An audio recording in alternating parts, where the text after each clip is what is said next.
现在带半斤去逛云山屯，就在上边，看半斤这个性感的小屁股。中国传统村落云山村，沿着这个石阶往上走，前面就是了，就是村寨的大门。Hello， 大家好，我是阿龙，这个是半斤。我们现在来到了云山屯呐，在我们背后这里就是一个屯墙，就是云山屯的一个屯门。云山屯呢，它是位于贵州省安顺市的西秀区的一座山上啊。这里呢，它是建于明朝初年，它是一座保存比较完整的一个古代的军屯以及商屯的村寨，因此呢，它也是集防御以及生活于一体，是一座比较典型的一个明代军屯的建筑代表。云山屯这里呢，它是有2座城墙的，一个是在村子的入口这里，还有一个是在村子的后部。这2个城墙呢，都是由巨石堆砌而成的。我看的这个高度啊，城墙的高度大概有6-7米高。上边呢，你能看到一些比较残破的一个垛口，可能是以前他们用来当做击退敌人的一个放枪的地方。从这一边的山到那一边的山，把整个村口都给围了起来。一旦敌人来袭，就会形成系统的一个作战体系了。一进了这个城墙之后呢，这里就看到写着一个明清街，这旁边还有一条小巷子能够上到城墙上面去了。明清街就是这里了，这里还有小卖部，卖吃的喝的还有香。大叔，你们知道这个是什么吗？用我们贵州话叫喊磨子。磨子啊？用来磨什么的？磨刀的。磨刀。哦。这个是以前拿来磨豆浆。豆浆？哦，磨豆浆。这是小磨了吧？哦，谢谢啊。还有一种喊大磨。哦，还有一种是大磨。我背后这一条街就是明清街了。这个明清街呢，是拥有3个时代的建筑的，明清还有民国时期。在这条街的前半部分呢，就是明朝的建筑，然后中间就是清朝，在最后的那一段呢，就是民国时期的建筑。因此呢，在这一条街上走啊，都能够感受得到3个时代的一个变化。村子后边有一些建筑都已经很破败了，年久失修，尤其是这些木房子啊，很有年代感了，感觉都已经摇摇欲坠那种。你看这里面都没有人住的，十分的古朴，十分的静谧，这里一个游人都没有。你看还有这样子的门，这个房子的外墙都是这个石砖，很大很大的石砖砌成的。这里有一个台子，是曾经他们这些商人在这里只要把这个窗给打开，就可以在这里摆东西卖了。这些巷子里面的房子都没有人住了。坐下，转。当年朱元璋他派了30万大军进攻西南，然后消灭了元朝的残余势力之后，他就把那军队都留在了云贵地区，然后再把军队的家人以及亲戚，还有一些拥有特殊技能的居民，比如说铁匠、木匠、工匠等等，让他们迁移到了这边。因此呢，经过600年后虽然已经经过了时代的变迁，但是这里呢，仍然这边的居民这边的民俗风情仍然残留一些明朝的一些特征。作为一个军屯以及商屯的典型代表，这里是曾经十分繁荣繁华的一个地方。这条街上曾经是有很多商铺的，但是时过境迁，现在已经变得冷冷清清了。不知道大家留意到没有啊？这边的民居呢，大多都是石头堆砌而成的。比如我旁边这一栋房子它主要的结构就是内部的木质结构，起到承重的作用，而外边的这个石块呢，堆砌成的这个石墙呢，主要的是维护的一个作用。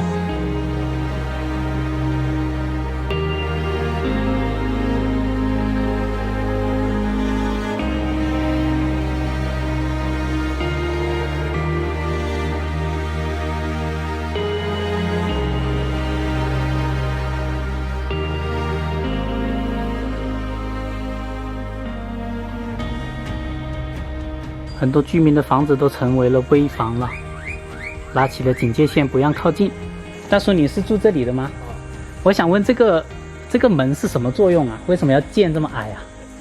在妇女在家的时候，那是小脚。哦，小脚。就是那种关起门，只能看到上半截身，下半截身看不到。哦，下半身就看不到。就看不到那脚啊。哦，是因为不让别人看到那个脚所以就让他们露出上半身。我喊叫腰门。啊？腰门。腰门哦，这叫腰门。哎，对。就是为了不让他们露出下半身嘛。哎，对。他们当时不是有那个3寸金莲，对吧？哎，对，就是那小脚都是三寸金莲。你们在这里住了多少年了？世世代代都在这。哎，就在这个地方。他们说这边的都是南京人的后代是吗？是。都是南京那边迁移过来的。像我们都是来自南京啊，个原来的应天，现在应天大街，应天府吧？应天府是什么？啊，就是江苏的一个地名，南京一个地名。哦，应天府。对。南京那边应天府的人，就是祖上就是来自那里的。来这的。哦，那你们还会说那个南京话吗？不会啊，我们那几十代了。哦，好多代了，肯定不会了哈。对。嗯。已经20-30代人了。20-30代人了。到我们这一代是28代。28代。大家看我背后这栋建筑啊，就是一座徽派的建筑。因为当时移民过来的人呢，有江浙一带的人，所以说他们把当地的建筑特色给带到了这边。上面的木雕还刻了有字的，一个是乾，一个是坤。我现在走到了村寨的中心位置这里了，这里有一个广场，然后广场这里呢有一个戏楼啊，好大的一个戏楼。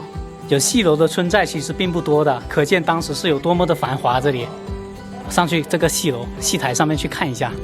上来戏楼之后，一眼就看到了很大一部分的木质结构。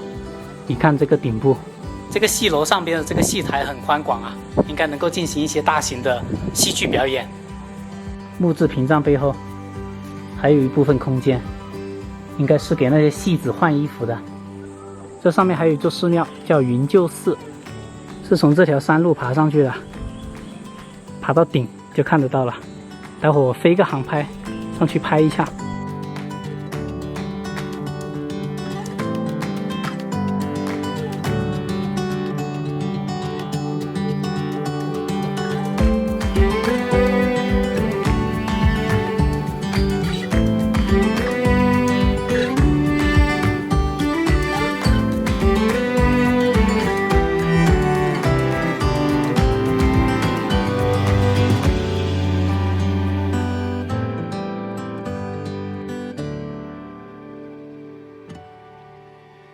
我感觉云山屯这里啊，就是一个石头的王国，石头的世界。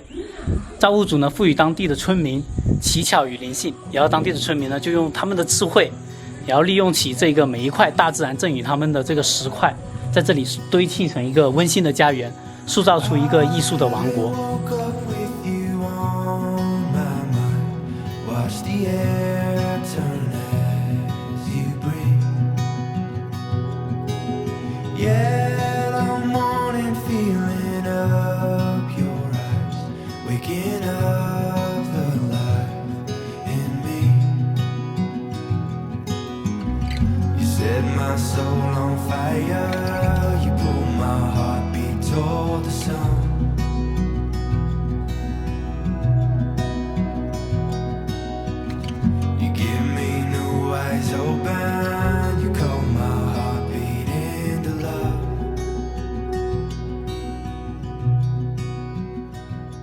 我现在呢是站在云山村的这个主巷道上边的，这个主巷道呢贯穿了整个村寨的，而村寨的其他地方呢还有大大小小的这样子的支巷道，这个支巷道是通过一个口子连接到主巷道上面去，就是这样子大大小小的巷道呢连接了每家每户，形成一个城堡式的结构。因为在云山村的村民的建筑观念里边，防卫是放在首要的位置上的。好多这样子的小巷道啊，通往其他的居民家里。我看这个房子也是废弃没多久的，门前还种了好漂亮的花呀，写的是屯铺工作营。哇，这个房子上面的雕花很漂亮，好阴凉清爽。这里在大树下面，这里还有个木凳子。哇，这里写了晚上12点会闹鬼，开了好多这个紫色的花。然后那栋木房子呢爬满了那个藤蔓，也是没有人住的。阿姨你好，我想问一下，你这个衣服是不是当地的特色的民族衣服啊？当地没呢。哦，当地没有这种衣服的啊？是不是明朝的时候留下来的？啊，是。哦，我可以看一下吗？走近看一下吗？啊？我可以看一下你这个衣服上面的图案吗？有个看场。当地的妇女都是穿这样子的衣服哈，黑色的裙子，蓝色的上衣。南京搬过来的。哦，南京搬过来的。哎，哦，这边都是南京的后代吗？哎，都是南京的。在这里遇到这个老奶奶啊，他们穿的是云山城当地的这个服饰。她说他们是南京那边搬迁过来的，整个村子的人都是。清朝的时候啊，清朝的时候就已经在这里居住了。清朝时间搬的。哦，清朝的时候搬过来的。哎，清朝时间搬过来。这个老奶奶还是很健谈的。哎，说普通话她都听得懂，普通话说得好。他们穿的这个当地的特色服装呢，就是以青蓝色为主的。哎，然后穿着黑色的裙子，是这样子的。谢谢你啊，老奶奶，谢谢了。好嘞，拜拜，拜拜。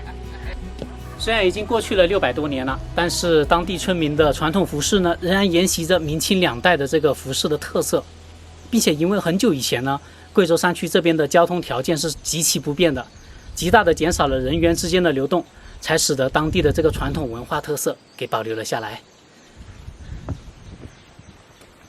这一个是什么东西啊？没见过。尖尖的尾巴，头上还有一块铁锹，是耕田用的吗？这里有一栋碉楼，看碉楼上面还有口子架设机枪的，用来防土匪的。我在这里除了看到一栋碉楼之外呢，还有一栋洋房，它上面就写的洋房啊。我看了一下，是民国时期的建筑，始建于民国24年，欧洋风味浓厚，被当地人称为洋房。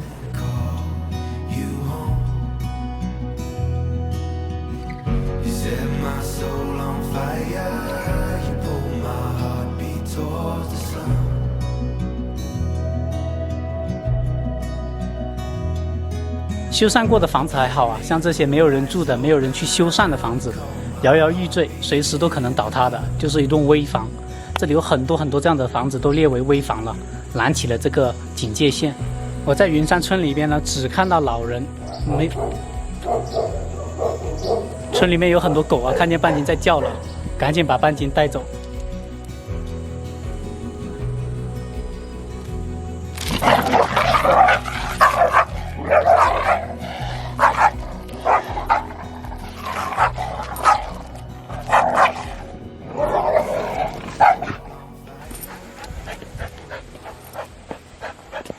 人家都没有凶你，你凶人家干什么？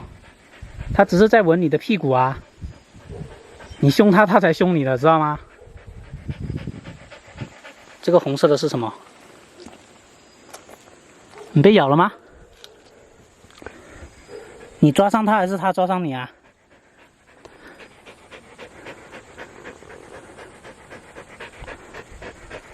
我看半天是自己磕到的那个嘴唇啊。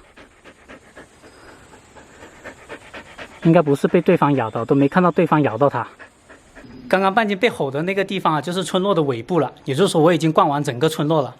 整个村落逛下来之后，我发现这个村寨还是比较古朴、比较静谧的，而且很少游人，就比较冷清一点。虽然这里的房子很多都已经破烂不堪了，但是呢，从这些传统的建筑身上，我们还是能看到以前很繁华的那街道的影子。